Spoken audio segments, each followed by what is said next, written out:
Fair value gaps एक बहुत powerful trading zone होते हैं जो अक्सर प्राइस में रिएक्शन लाते हैं और हमें ग्रेट ट्रेडिंग अपॉर्चुनिटीज़ देते हैं। लेकिन अगर तुम चार्ट पर बने हर फेयर वैल्यू गैप को ट्रेड करने लगो तो शायद तुम गलत ट्रेड का शिकार हो जाओगे। तो अब सवाल ये है कि कौन सा एफ हाई क्वालिटी होता है और ट्रेड करने लायक होता है। इस सवाल का जवाब ढूंढने के लिए हमने रिसेंटली सैकड़ों चार्ट पर 100 से ज़्यादा एफ को बैक टेस्ट किया है ताकि ये पता चल सके कि कौन से एफ मार्केट को सच में अफेक्ट करते हैं। इस वीडियो में हम एक्सप्लेन करेंगे कि एफ को एक प्रोफेशनल ट्रेडर की तरह कैसे ट्रेड किया जाए और साथ ही ये भी कि इन्हें स्मार्ट एमनी कॉन्सेप्ट्स के साथ कंबाइन करके हाई प्रोबेबिलिटी ट्रेड्स में कैसे एंट्री ली जा सकती है। तो अगर ये सब सुनकर तुम सीखने के लिए एक्साइटेड हो तो हमेशा की तरह लाइक बटन दबाओ ताकि हम और ऐसे वीडियोस बना सकें, और अगर चैनल पर नए हो तो सब्सक्राइब भी कर लेना। चलो बेसिक्स से शुरू करते हैं। फेयर वैल्यू गैप्स असल में होते क्या हैं? फेयर वैल्यू गैप या एफ एक प्राइस गैप होता है जो बायर्स और सेलर्स की पावर के बीच एक सडन इम्बैलेंस की वजह से बनता है। ये 3 कैंडल्स की एक फॉर्मेशन से डिफाइन होता है जहां 3 लगातार कैंडल्स के विक्स के बीच एक गैप होता है, कुछ ऐसा। अब सवाल ये है कि फेयर वैल्यू गैप का मतलब प्राइस एक्शन के टर्म्स में क्या होता है। जैसा कि नाम से पता चलता है, इसका मतलब होता है कि प्राइस के फेयर वैल्यू में एक गैप है। बहुत ज़्यादा बाइंग प्रेशर की वजह से प्राइस एग्रेसिवली ऊपर चला गया, जो शायद इंस्टीट्यूशनल एक्टिविटी की वजह से हुआ हो, और अब प्राइस इनएफिशिएंट हो गया है। लेकिन चार्ट पर एफ को मार्क करने का पर्पस क्या है? ये गैप्स प्राइस मूवमेंट में इनएफिशिएंसी को शो करते हैं, यानी मार्केट बाद में वापस आकर इन गैप्स को फिल कर सकता है क्योंकि प्राइस हमेशा इक्विलिब्रियम ढूंढता है। इसके अलावा ट्रेडर्स अक्सर इन गैप्स को की एरियाज ऑफ इंटरेस्ट मानते हैं और एक्सपेक्ट करते हैं कि जब मार्केट वापस आएगा तो वहाँ रिएक्शन होगा और वो पोजीशन ओपन करेंगे। यहाँ यूरो डॉलर के 15 मिनट चार्ट पर देखो कि कितनी बार प्राइस ने फेयर वैल्यू गैप्स को टच किया और फिर उसी बुलिश ट्रेंड में आगे बढ़ा। इस जोन का बार बार रिटेस्ट ये सजेस्ट करता है कि मार्केट पहले इम्बैलेंस को फिल कर रहा है और फिर अपवर्ड मूव कंटिन्यू करता है। यहाँ पाउंड डॉलर के 1 घंटे के चार्ट पर प्राइस वापस आया बेरिश एफ को मिटिगेट करने के लिए जो एशियन सेशन में बना था, और फिर नीचे गिरता गया। ये रिजेक्शन दिखाता है कि एफ एक सप्लाई एरिया की तरह एक्ट कर रहा है जहाँ सेलिंग ऑर्डर्स प्लेस्ड हैं। जब तुम इन गैप्स को आइडेंटिफाई करते हो तो तुमने देखा होगा कि ये अलग अलग साइजेस में होते हैं। तो अब सवाल आता है, क्या बड़े फेयर वैल्यू गैप्स ज़्यादा स्ट्रॉन्ग सप्लाई या डिमांड जोन्स होते हैं? ज़रूरी नहीं। जबकि बड़े एफ चार्ट पर दिखने में इंप्रेसिव लग सकते हैं, लेकिन सिर्फ साइज उनकी स्ट्रेंथ डिसाइड नहीं करता।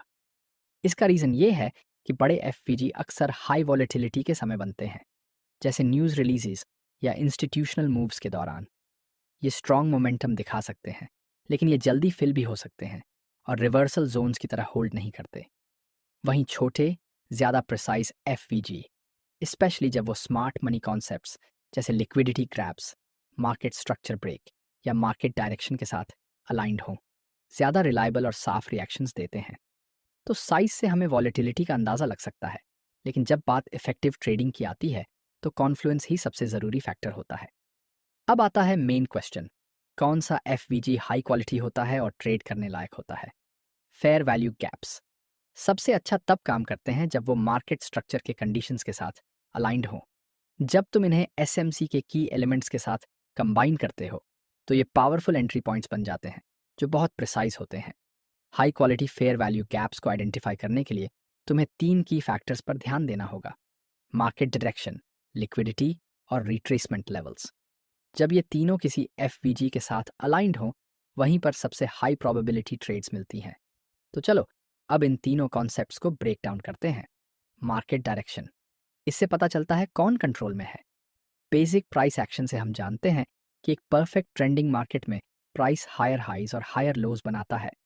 जब भी प्राइस एक स्ट्रक्चर लेवल को तोड़ता है तो वो ट्रेंड कंटिन्यूएशन का सिग्नल देता है और एक डिमांड लेवल ऑटोमेटिकली बन जाता है। इसके ऑपोजिट, जब प्राइस नीचे की तरफ स्ट्रक्चर को ब्रेक करता है तो ये ट्रेंड रिवर्सल का सिग्नल हो सकता है। लेकिन सबसे इंपॉर्टेंट बात जो तुम्हें याद रखनी है वो है मार्केट का फ्रैक्टल नेचर। अब फ्रैक्टल का मतलब क्या होता है? इसका मतलब ये है कि जो अप ट्रेंड हमें दिख रहा है वो शायद एक हायर टाइम फ्रेम में सिर्फ एक करेक्शन हो सकता है। अब जब प्राइस ने हायर टाइम फ्रेम के सप्लाई जोन को टैप किया है तो अब उसमें लोअर टाइम फ्रेम का डायरेक्शन बदलने की ताकत है। यहाँ अब सप्लाई और डिमांड के बीच लड़ाई है और ज़्यादा चांसेस हैं कि हायर टाइम फ्रेम डोमिनेट करेगा और प्राइस को नीचे पुश करेगा। लेकिन ये भी हो सकता है कि ये करेक्शन भी किसी और हायर टाइम फ्रेम का ही हिस्सा हो और पैटर्न आगे कंटिन्यू करे। यही वजह है कि हमेशा हमें हायर टाइम फ्रेम को चेक करना चाहिए ताकि हम मार्केट स्ट्रक्चर को बिगर पिक्चर में समझ सकें। बहुत सारे ट्रेडर्स 2 या उससे ज़्यादा टाइम फ्रेम को कंबाइन करते हैं ताकि वो ज़्यादा इन्फॉर्म ट्रेडिंग डिसीजंस ले सकें। तो अब मैं तुम्हें दिखाता हूँ कि एक रियल चार्ट एग्जाम्पल से प्रॉपर टॉप डाउन एनालिसिस कैसे किया जाता है। लेकिन टॉप डाउन एनालिसिस का पूरा डिटेल्ड वीडियो मैंने कल परसों ही डाला है, उसको मैं हाईली रिकमेंड करता हूँ देखने के लिए। ज़रूर चेक करें। इस एग्जाम्पल में हम 1 घंटे के चार्ट को हायर टाइम फ्रेम की तरह यूज़ करेंगे और 5 मिनट के चार्ट को एंट्रीज के लिए। 1 घंटे के चार्ट पर हम सिर्फ मार्केट डायरेक्शन एनालाइज करेंगे और फेयर वैल्यू गैप्स आइडेंटिफाई करेंगे। फिर हम जूम करेंगे 5 मिनट के चार्ट पर ताकि हमें कॉन्फर्मेशन मिल सके और हम ट्रेड एग्जीक्यूट कर सकें। यूरो डॉलर के 1 घंटे के चार्ट को देखो, यहाँ प्राइस एक साफ डाउन ट्रेंड में है। रीसेंट मूव एक एग्रेसिव डाउन साइड पुश था जिसमें स्ट्रॉन्ग बेरिश मोमेंटम था। तो इस पॉइंट पर हायर टाइम फ्रेम का डायरेक्शन बेरिश है और हमें सिर्फ सेलिंग अपॉर्चुनिटीज ढूंढनी है। लेकिन अभी हम मार्केट में एंटर नहीं कर सकते क्योंकि प्राइस कभी भी करेक्ट कर सकता है। हमें वेट करना होगा एक पुलबैक का ताकि हम बेटर प्राइस पर एंटर कर सकें। लेकिन सवाल है कहाँ? अगर हम लेटेस्ट इम्पल्सिव मूव पर ध्यान दें तो हमें दिखता है कि इसने एक फेयर वैल्यू गैप क्रिएट किया है जो हमारा ऑप्टिमल ट्रेडिंग जोन बनता है। अगर प्राइस इस गैप तक रिट्रेस करता है तो ये हमें सेल करने का एक स्ट्रॉन्ग मौका दे सकता है। हालांकि हमें और कॉन्फर्मेशन की ज़रूरत है क्योंकि ये गारंटी नहीं है कि प्राइस वहीं से रिवर्स करेगा। प्राइस और नीचे जा सकता है और लॉस करा सकता है। तो सबसे पहले वेट करो ये देखने के लिए कि प्राइस वापस उस जोन में आता है या नहीं। फिर जूम करो लोअर टाइम फ्रेम में ताकि कॉन्फर्मेशन मिल सके और ट्रेड एग्जीक्यूट किया जा सके। क्योंकि हमारा एनालिसिस टाइम फ्रेम 1 घंटा है तो हम 15 मिनट या 5 मिनट चार्ट को एग्जीक्यूशन के लिए यूज़ कर सकते हैं। लेकिन अभी के लिए चलो 5 मिनट चार्ट में जूम करते हैं थोड़ा और ज़्यादा डिटेल के लिए। यहाँ हम पहले से जानते हैं कि हमारा higher time frame structure bearish है, तो हमें बस एक रीज़न चाहिए शॉर्ट पोजीशन में एंटर करने का। लेकिन अभी लोअर टाइम फ्रेम का स्ट्रक्चर बुलिश है, तो एंट्री के लिए हमें 2 चीज़ें चाहिए। एक मार्केट स्ट्रक्चर शिफ्ट जो कंफर्म करे कि अब डायरेक्शन हायर टाइम फ्रेम के साथ अलाइन हो गया है, और एक सॉलिड एंट्री रीज़न ताकि हम सेल ऑर्डर प्लेस कर सकें। अब देखते हैं आगे क्या होता है। मार्केट ने एक स्ट्रांग पुश दिया डाउनसाइड की तरफ, जिससे ट्रेंड लाइन और डिमांड जोन दोनों ब्रेक हो गए। साथ ही कुछ फेयर वैल्यू गैप्स भी बने हैं जो कंटिन्यूड बेरिश मोमेंटम दिखा रहे हैं।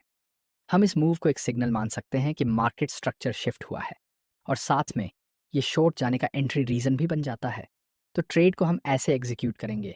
एक सेल लिमिट ऑर्डर प्लेस करेंगे हायर एफवीजी जोन की शुरुआत में, और स्टॉप लॉस सेट करेंगे स्विंग हाई के ऊपर ताकि मार्केट के फ्लक्चुएशन से प्रोटेक्ट कर सकें। मैं वीडियो में आगे एक्सप्लेन करूंगा कि हमने लोअर एफवीजी क्यों नहीं चुना।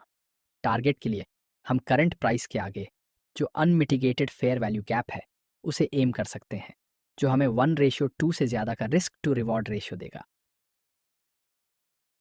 अब जब हमने मार्केट डायरेक्शन और स्ट्रक्चर की बात कर ली है, तो चलो अब बात करते हैं एक और की फैक्टर की, जो फेयर वैल्यू गैप्स की सक्सेस रेट को सिग्निफिकेंटली इंप्रूव कर सकता है, और वो है लिक्विडिटी। लिक्विडिटी प्राइस मूवमेंट्स में एक मेजर रोल निभाती है। बेसिक प्राइस एक्शन से हमें पता चलता है कि मार्केट को अगला इम्पल्सिव मूव स्टार्ट करने से पहले इनफ लिक्विडिटी कलेक्ट करनी पड़ती है। यही वजह है कि रिट्रेसमेंट्स अक्सर नीचे की ओर चलते रहते हैं जब तक कि वो उस प्राइस तक न पहुंच जाए जहां लिक्विडिटी मौजूद हो। फिर वहीं से अगला इम्पल्सिव मूव बनता है। ये लिक्विडिटी आमतौर पर रीसेंट स्विंग लोज और स्विंग हाइज के नीचे मौजूद होती है। तो इस वीडियो के इस पार्ट में हम 2 ऐसे ट्रेडिंग मॉडल्स एक्सप्लेन करेंगे जो लिक्विडिटी के कॉन्सेप्ट को फेयर वैल्यू गैप एंट्री के साथ कंबाइन करते हैं। पहले मॉडल को हम पोस्ट हंट एंट्री मॉडल कहते हैं। क्या कभी तुम्हारे साथ ऐसा हुआ है कि मार्केट बिल्कुल वैसे ही चला जैसे तुमने प्रिडिक्ट किया था, लेकिन तुम्हारा स्टॉप लॉस लगने के बाद? यही इस मॉडल का कॉन्सेप्ट है। सोचो कि तुमने एक स्ट्रॉन्ग ट्रेडिंग जोन आइडेंटिफाई किया है लॉन्ग जाने के लिए, जो ओवरऑल बुलिश ट्रेंड के साथ अलाइन करता है। तुम उस जोन में बाय पोजीशन ओपन करते हो और अपना स्टॉप लॉस जोन के नीचे सेट कर देते हो। प्राइस तब तक ऊपर पुश करेगा जब तक मार्केट में इनफ लिक्विडिटी हो, वरना क्या होगा, प्राइस इक्वल लोज बनाएगा और स्विंग लो के नीचे एक लिक्विडिटी पूल बिल्ड करेगा। इन लोस के नीचे ब्रेक करके मार्केट वो ज़रूरी लिक्विडिटी एक्सेस कर पाता है। स्मार्ट मनी अक्सर सबसे पहले इन्हीं स्टॉप लॉसेस को हंट करता है ताकि अगला इम्पल्सिव मूव शुरू किया जा सके। लेकिन अब सवाल ये है कि इस कॉन्सेप्ट का यूज़ करके ट्रेड में कैसे एंट्री लें। इस ट्रेडिंग मॉडल के रूल्स काफ़ी सिंपल हैं। बुलिश सिनारियो में वेट करो जब तक प्राइस एक लो या ग्रुप ऑफ लोज बनाए और वहाँ लिक्विडिटी बिल्ड हो। फिर प्राइस को सपोर्ट ब्रेक करना है, लिक्विडिटी एंगेज करनी है और जल्दी से लेवल के ऊपर वापस आना है। अब आता है इंटरेस्टिंग पार्ट। हम 2 टाइम फ्रेम नीचे जूम करेंगे ताकि प्राइस एक्शन को एनालाइज कर सकें और ट्रेड में एंट्री ले सकें। अब हम वेट करेंगे कि प्राइस फेयर वैल्यू गैप्स बनाए और उन गैप्स को हम एंट्री पॉइंट की तरह यूज़ करेंगे लॉन्ग जाने के लिए। यही है पोस्ट हंट एंट्री मॉडल का तरीका। ये मॉडल मार्केट डायरेक्शन और लिक्विडिटी को फेयर वैल्यू गैप एंट्री के साथ कंबाइन करता है। चलो अब इसे एक रियल चार्ट एग्जाम्पल पर समझते हैं। यहाँ हमारे पास यूरो डॉलर का 1 घंटे का चार्ट है। अभी हाल ही में हमें डाउन साइड की तरफ एक एग्रेसिव पुश दिखा। अगर हमें ट्रेंड के साथ ट्रेड करना है तो पेशेंस रखना होगा और एक अच्छे प्राइस पर एंट्री के लिए पुल बैक का वेट करना होगा। एक परफेक्ट ट्रेडिंग जोन होगा ये ग्रीन कैंडल, जो कि सबसे रीसेंट ड्रॉप की शुरुआत है। तो हम इस एरिया को मार्क करेंगे और एक सेल लिमिट ऑर्डर सेट करेंगे करेक्शन का वेट करते हुए। अगर प्राइस इस जोन तक रिट्रेस करता है तो ये हमें अगली डाउनवर्ड मूवमेंट के लिए एक क्लीन एंट्री देगा। तो चलो ट्रेड सेटअप करते हैं और रिजल्ट का वेट करते हैं। आने वाले कुछ घंटों में यूरो डॉलर पेयर में सिर्फ छोटे मूवमेंट्स ही हुए, क्योंकि एशियन सेशन के दौरान ट्रेडिंग वॉल्यूम कम होता है। मैंने एक डेडिकेटेड वीडियो सिर्फ फॉरेक्स ट्रेडिंग सेशंस के ऊपर बनाया है, आपको एक बार उस वीडियो को भी ज़रूर देखना चाहिए। लेकिन देखो क्या होता है जब लंदन सेशन शुरू होता है। सबसे पहले प्राइस स्विंग हाई के ऊपर ब्रेक करता है, लिक्विडिटी एंगेज करता है, लेकिन जल्दी से रेंज के अंदर वापस आ जाता है। वो पूरा का पूरा सप्लाई एरिया के नीचे क्लोज कर देता है स्टॉप लॉस हिट करने के बाद। अब जब मार्केट ने इनफ लिक्विडिटी स्वीप कर ली है तो ये प्राइस के वापस नीचे पुश करने और डाउन ट्रेंड रिज्यूम करने का सही समय हो सकता है। तो चलो जूम करते हैं 15 मिनट के चार्ट में ताकि शॉर्ट ट्रेड एग्जीक्यूट कर सकें। 15 मिनट के चार्ट पर हमें और भी डिटेल्स दिखती हैं, लेकिन सवाल ये है सेल ऑर्डर कहाँ प्लेस करें। अगर हम रीसेंट मूव पर ध्यान दें तो हम देख सकते हैं कि एक फेयर वैल्यू गैप बना है जो हमारा ऑप्टिमल ट्रेडिंग जोन बनता है शॉर्ट पोजीशन ओपन करने के लिए। तो हम इस जोन पर एक सेल लिमिट लगाते हैं और टारगेट रखते हैं एक सॉलिड 1 से 2 रिस्क टू रिवॉर्ड रेशियो। यही एक एग्जाम्पल है कि पोस्ट हंट एंट्री मॉडल कैसे लिक्विडिटी कॉन्सेप्ट को फेयर वैल्यू गैप एंट्री के साथ कंबाइन करके हाई प्रोबेबिलिटी सेटअप्स पकड़ने में मदद करता है। अब चलते हैं अगले एंट्री मॉडल पर जो इन्हीं कॉन्सेप्ट्स को कंबाइन करता है, टर्टल सूप सेटअप। एक फुल डिटेल्ड वीडियो मैंने टर्टल सूप पर बनाया है, आपको वो ज़रूर देखना चाहिए। टर्टल सूप ट्रेडिंग सेटअप एक पावरफुल मॉडल है जो मार्केट डायरेक्शन, लिक्विडिटी और फेयर वैल्यू गैप एंट्री के कॉन्सेप्ट को एक साथ कंबाइन करता है। एक high probability bullish turtle soup setup तब बनता है जब प्राइस रीसेंट लो या ग्रुप ऑफ लोज के नीचे लिक्विडिटी को स्वीप करता है, जबकि वो एक बुलिश फेयर वैल्यू गैप के ऊपर रेस्ट कर रहा होता है। उसी तरह बेरिश टर्टल सूप तब बनता है जब प्राइस रीसेंट हाई या ग्रुप ऑफ हाइस के ऊपर लिक्विडिटी को स्वीप करता है, जबकि वो एक बेरिश फेयर वैल्यू गैप के नीचे रेस्ट कर रहा होता है। इस सेटअप के पीछे की साइकोलॉजी बिल्कुल वही है जैसी पोस्ट हंट एंट्री मॉडल में है। सोचो कि मार्केट एक क्लियर अप ट्रेंड में है। अगर स्मार्ट मनी इस एसेट को बाय करना चाहता है तो उन्हें मार्केट में सेलर्स की ज़रूरत है, मतलब लिक्विडिटी चाहिए। लेकिन लिक्विडिटी कहाँ मिलती है? लिक्विडिटी हर स्विंग लो के नीचे और स्विंग हाई के ऊपर होती है। जिन ट्रेडर्स ने इन लेवल्स पर लॉन्ग एंट्री ली होती है उनके स्टॉप लॉसेस स्विंग लोज के नीचे होते हैं। हर बार जब प्राइस इन एरियाज में वापस आता है तो नए ऑर्डर्स एक्यूमुलेट होते हैं और इसके साथ साथ स्टॉप लॉसेस भी। अगर प्राइस इन पर लिक्विडिटी कलेक्ट कर लेता है तो उसमें ऊपर मूव करने की मोमेंटम आ जाती है। अब चीज़ें इंटरेस्टिंग तब बनती हैं जब ठीक इसी लिक्विडिटी पूल के नीचे एक फेयर वैल्यू गैप होता है। ये जोन एक हाई प्रोबेबिलिटी ट्रेड अपॉर्चुनिटी बनाता है, क्योंकि लिक्विडिटी सपोर्ट लेवल के नीचे रेस्ट कर रही है। स्ट्रॉन्ग चांस है कि प्राइस सपोर्ट के नीचे ब्रेक करेगा, लिक्विडिटी को स्वीप करेगा और फिर फेयर वैल्यू गैप से ऊपर रिजेक्ट करेगा। जैसे ही ये रिजेक्शन होता है प्राइस में बुलिश मोमेंटम आ सकता है, वो ऊपर पुश करेगा और ट्रेंड को कंटिन्यू करेगा। ये सेटअप एक स्मार्ट तरीका है ट्रेंड के साथ ट्रेड करने का, जिसमें लिक्विडिटी और फेयर वैल्यू गैप्स की मदद से प्रिसाइज एंट्री पॉइंट्स मिलते हैं। यहाँ पाउंड येन के 5 मिनट के चार्ट पर हमें एक स्पष्ट अप ट्रेंड दिख रहा है। आमतौर पर रीसेंट लो के नीचे ब्रेक होना डाउनसाइड की मार्केट स्ट्रक्चर शिफ्ट को सिग्नल करता है। लेकिन अगर आप लेफ्ट साइड देखें तो आप देखेंगे कि स्विंग लो के ठीक नीचे एक एफवीजी एरिया है। इससे ये पॉसिबिलिटी बढ़ जाती है कि प्राइस पहले रीसेंट लो के नीचे लिक्विडिटी टैप करेगा और फिर फेयर वैल्यू गैप से ऊपर रिजेक्ट होकर अपवर्ड मूव करेगा। एक बार फिर देखो कि प्राइस कैसे एफवीजी के ठीक ऊपर एक लिक्विडिटी पूल बना रहा है। सारी कंडीशन सेट हैं ताकि price sell side liquidity engage करे, एफवीजी को रिजेक्ट करे और ऊपर पुश करे। बिल्कुल, ये हर बार काम नहीं करता, लेकिन turtle soup strategy false breakouts का फायदा उठाकर ट्रेंड में वापस रिवर्सल से प्रॉफिट कमा सकती है। अब चलते हैं एक और कॉन्सेप्ट की तरफ जो फेयर वैल्यू गैप्स की सक्सेस रेट को काफ़ी इंप्रूव कर सकता है, रिट्रेसमेंट लेवल्स। हर फेयर वैल्यू गैप जो आप चार्ट पर देखते हो ट्रेड के लिए आइडियल नहीं होता। जब एक स्ट्रॉन्ग मूव के दौरान मल्टीपल एफवीजी बनते हैं तो जो गैप्स 50% फिबोनाची रिट्रेसमेंट लेवल के नीचे बनते हैं वो ज़्यादा रिलायबल माने जाते हैं। इस एरिया को अक्सर डिस्काउंट जोन कहा जाता है, जो ये सजेस्ट करता है कि प्राइस ने अच्छा खासा पुल बैक किया है और अब एंट्री के लिए हाई प्रोबेबिलिटी लेवल पर है। हमेशा डिस्काउंट जोन में बाय करना बेहतर होता है, कई रीजंस की वजह से, जैसे बेहतर risk to reward ratio, safer stop loss placement और लिक्विडिटी ग्रैब में फंसने की चांसेस कम हो जाते हैं। डिस्काउंट जोन में बाय करने का मतलब है कि आप लोअर प्राइस पर एंट्री ले रहे हो, तो आपका पोटेंशियल रिवॉर्ड आपके रिस्क से कहीं ज़्यादा होता है। इस तरह भले ही आप छोटा रिस्क लो, आप बहुत बड़ा प्रॉफिट बना सकते हो। जब आप करेक्शन में लोअर बाय करते हो तो आप अपना स्टॉप लॉस इम्पल्स वेव के लो के नीचे सेफली रख सकते हो। इससे आपके ट्रेड को ज़्यादा ब्रीथिंग रूम मिलता है और नॉर्मल मार्केट फ्लक्चुएशन से प्रोटेक्शन मिलती है। डीपर रिट्रेसमेंट लेवल्स पर एंट्री लेने से आप उन एरियाज से बच सकते हो जहां मार्केट अक्सर जल्दी मूव्स करके स्टॉप लॉसेस हिट करता है। इससे ये रिस्क कम हो जाता है कि असली मूव शुरू होने से पहले ही आपका स्टॉप लॉस हिट हो जाए। यही कॉन्सेप्ट बेरिश सिनारियो में भी अप्लाई होता है।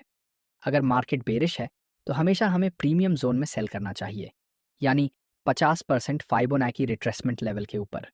प्रीमियम पर सेल करने से हमें बेहतर रिस्क टू रिवॉर्ड रेशियो मिलता है, स्टॉप लॉस इम्पल्स हाई के ऊपर सेफली रखा जा सकता है और लिक्विडिटी ग्रैब में फंसने के चांसेस भी कम हो जाते हैं। जैसे डिस्काउंट जोन में बाय करना फ़ायदेमंद है, वैसे ही प्रीमियम जोन में सेल करने का मतलब है कि हम बेहतर प्राइस पर एंट्री ले रहे हैं, कम रिस्क और ज़्यादा रिवॉर्ड पोटेंशियल के साथ। इतना सब कहने के बाद जब एक ही बेरिश इम्पल्सिव मूव में मल्टीपल एफवीजी बनते हैं तो हमें उन्हीं एफवीजी को प्रायोरिटी देनी चाहिए जो 50% फाइबोनाकी रिट्रेसमेंट लेवल के ऊपर हों।